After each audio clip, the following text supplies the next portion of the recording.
Representative Hayes of Connecticut is recognized. Thank you, and thank you to our witnesses for being here. Before I begin, I would like to address a question that the chair of the full committee asked, and none of you had an answer for, just to give it a little context. He asked, how did the federal government shutdown affect school districts, and then followed up by saying it didn't. That is absolutely not true.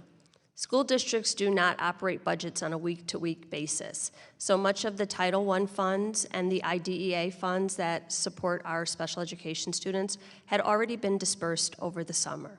So schools were already operating with that. Many school districts, especially Title I districts that rely heavily on federal funding, saw delays in reimbursements for meal programs for their students with free and reduced lunches, and they had to direct funds from other places. We saw around the country Head Start programs that experienced closures or temporarily reduced services. Again, Title I districts saw a halting of federal grant-making opportunities and technical assistance to support them with those grants as they plan for the next year.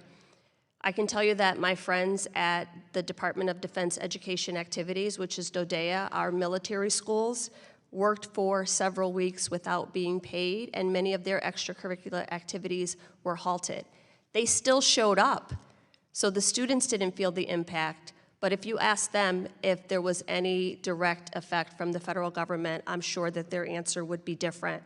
And I think the thing that is most important and incredibly egregious is a constituent of mine who has a complaint with the Office of Civil Rights for a transition program for her severely disabled son who will be graduating soon. And she needs to make sure that his supports are in place as he transitions.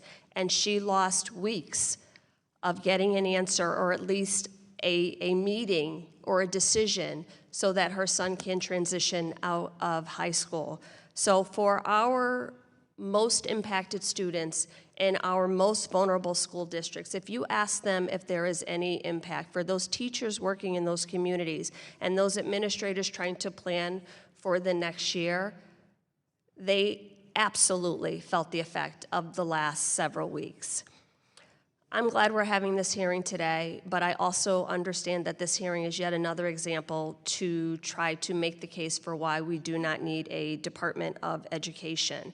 The decision by this administration to cut CTE programs is deeply troubling for me.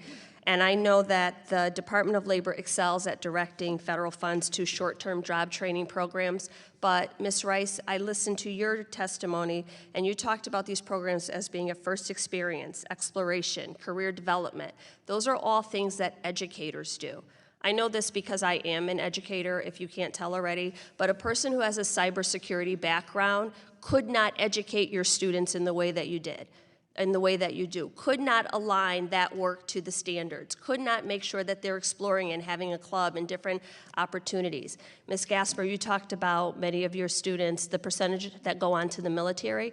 In my school, every student enrolled in a Perkins program also took the ASVAB tests, the practice test, and the actual test, and their guidance counselors aligned them with the classes to make sure that if they didn't pass it the first time, they would pass it on their subsequent attempts. All of those things happen in schools.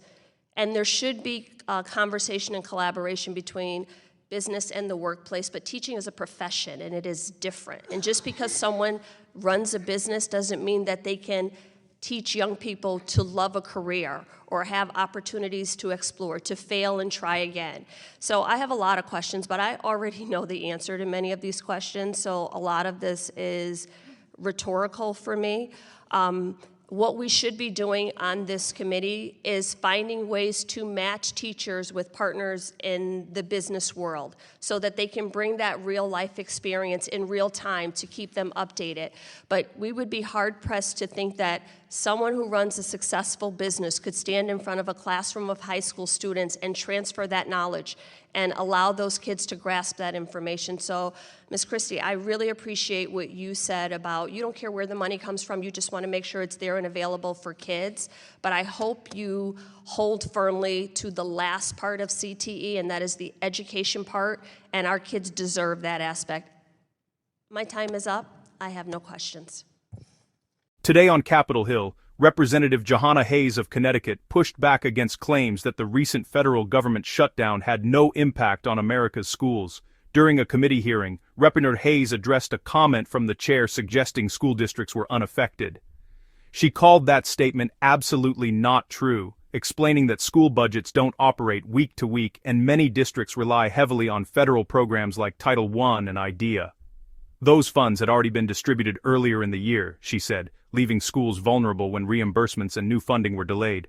Hayes noted that many Title I districts experienced slowed reimbursements for meal programs, forcing schools to redirect money from other areas to cover free and reduced-price lunches.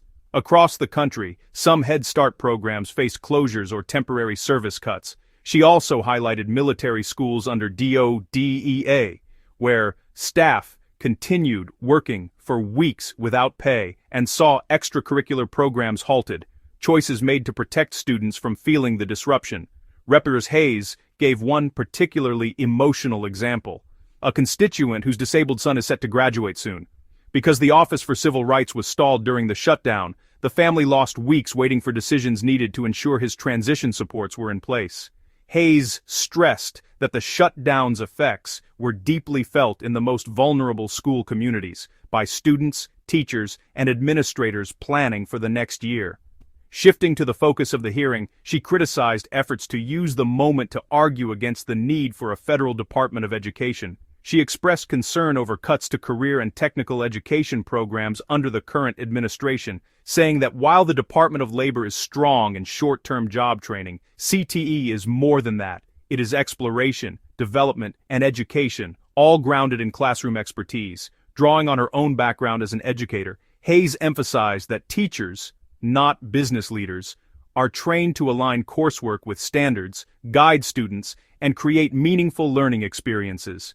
She argued that while partnerships with industry are valuable, teaching is a profession that requires its own skill set. She closed by urging the committee to focus on connecting educators with business partners rather than assuming business leaders can replace trained teachers. With her time expired, Representative Hayes ended her statement without additional questions.